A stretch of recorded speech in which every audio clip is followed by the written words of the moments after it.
Hello everyone, this is Overmind and welcome back to another StarCraft 2 replay cast. Today we're going to be taking a look at a Gold League PvP. So let's go ahead and hop right on into the action, spawning up at the top left side with the offensive GG and the ominous "Do you like cheese, man?" We have our blue Protoss player representing it is Conan.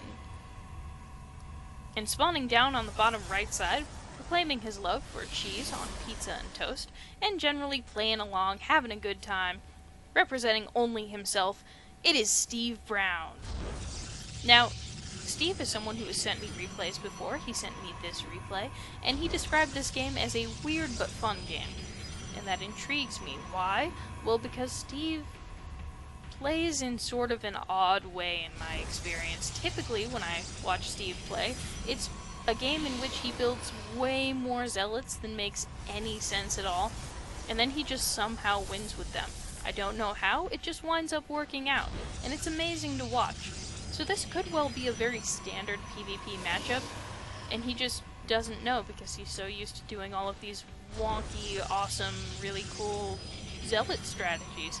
So we'll see what this game winds up being, and we'll see if Zealot King Prime comes through for us in the end. But for the moment, everything looks pretty typical. We have scouting probes showing up in opposing players' bases around the same time. We have warp gate research going down for both players at around the same time, though we do have a chrono boost from Steve, so it looks like he's trying to hurry that along. Over here we have an additional gateway as well as a mothership core coming on up for Conan. And you can in fact tell that the mothership core is building by that awesome little animation the Nexus is doing.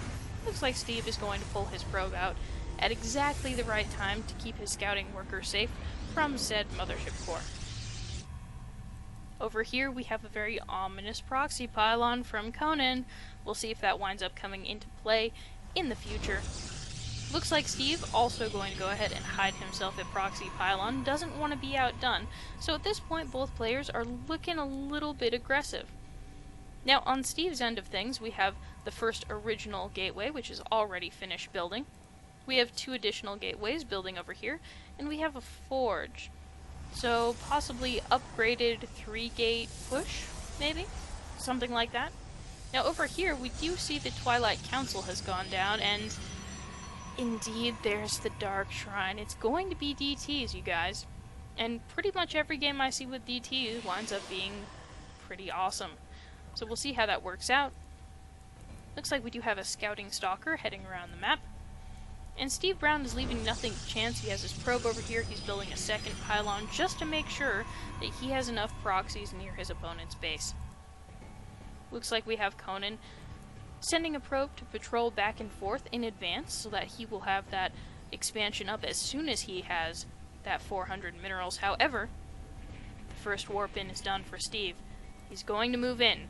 This probe needs to get out of there. He is unaware that these stalkers are moving in. The probe dies. We have 2 stalkers versus 3 stalkers, but we do have a mothership core in the mix. Keeps that in mind. Looks like we do have a small retreat from Steve. The scouting stalker is going to join up with the rest. However, second warp in means an advancing army closes on this expansion. Looks like we're going to focus fire down the mothership core, and it explodes in a really awesome animation that always makes me really sad when I'm on the ladder. Now we have a focus fire on this expansion, and we definitely want to make sure we cancel it, but we don't want to cancel it so early that Steve just wanders up the ramp. Looks like we do wait a fairly appropriate amount of time, and now DTs are on the map. Oh my goodness. Now, there is no detection here for Steve. He actually just has to sort of deal with the fact that there are cloaked units chasing him, so he is going to retreat for the moment. Back at his base, we do actually have a cannon over here at the front, which is going to be quite helpful if these DTs have anything to say about it. And it looks like we have a cannon going down near our pylon here to reinforce the attack. Good thing we made that forge early, huh? Looks like we're going to go ahead and build another cannon near this pylon, and an additional pylon just to make sure that we're safe so that we can continue to warp in the units. However, DTs are arriving over at Steve's base right now.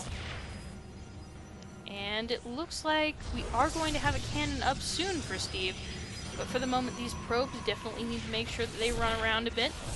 This cannon is the only form of protection in his base. The DTs decide to just engage the cannon directly, which they probably should have done instead of running past it in the first place. They do get the kill on the cannon. There's one DT alive. Over here at the front, we do have units breaking up the ramp. DT's managing to hold this off just for a while longer. Looks like this DT's still causing some problems in the main. Probes back to mining now that there is a cannon over here with a stalker to protect them. Looks like we're just gonna pylon it up all over for Steve so that he has enough pylons and cannons to defend his units from the cloaked units. So this is a 3-gate cannon push. And what Steve has to be careful of is that not too many of his units are killed by the cloaked units before he can set up his network of cannons. Now over here we do have that last DT doing a good job of microing himself around. He is within vision range of the cannon. However, not within hitting range. But we do finally have it taken out. It looks like everything is going to calm down in Steve's base, so I'm going to focus over here where the action is. We have units being stockpiled around. We have additional cannons being set up for Steve. This cannon will actually be in range of this expansion for Conan if it does wind up finishing. However, both units getting ready to square off. This DT not really being too active when it really could be at this moment. And this is a tense spot to be in. I actually don't know how this resolves. We do have additional pylons over here for the added warp-in power of Conan. And we have some target firing, little bits of micro. Definitely don't want to get led into that cannon, but killing it off would be helpful. We have our DTs being morphed into Archons, which actually might not be the best choice, since they would be so valuable as cloaked units right now. A little bit of micro to pick off that Zealot, microing back the Archon. Stalkers focus fire down. Lots of these Stalkers for Steve are actually pretty low health. We do have one DT here who manages to scare Steve back a little bit. He has to wait for this cannon to build up a bit better. This DT going to town on the pylon that powers that cannon. And it looks like we're going to go ahead and focus fire down this expansion. The expansion is going to finish. We do have a backup pylon to power this cannon. Once that's built, we'll be in good shape. However, for the moment, we're going to merge our DTs into an Archon for reasons. Over here we have bits more of micro going on. We still have one DT. There is still hope, kind of. However, in the Units tab, you'll note that there's no Mothership Core, which would be amazingly helpful at this particular moment. Looks like we do have vision via cannons at this point. Steve takes down the expansion, kills off several remaining units, wants to bait those DTs into the cannons. I think this is going to wind up going Steve's way, although he certainly could use an answer to the whole cloaked unit problem. Looks like he's just going to continue to build cannons, because when in doubt, cannon again.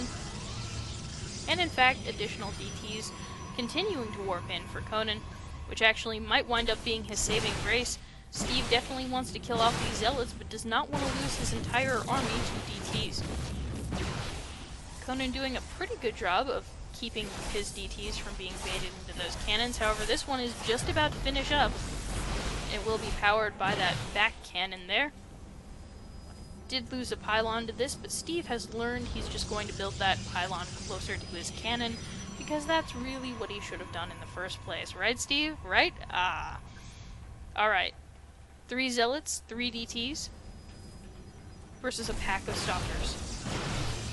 There's no need kiting these Zealots, there's only a couple of them. We have the GG, and the game ends.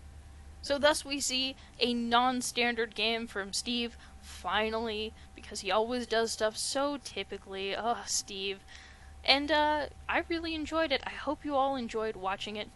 For those of you who did enjoy this cast, if you'd like to see me cast one of your games, go ahead and send them to NoobCrafted@gmail.com. That's NoobCrafted@gmail.com. Steve, thank you so much for submitting this game. I always do enjoy watching you play. I hope everyone out there has a good night, and I'll see you on the ladder.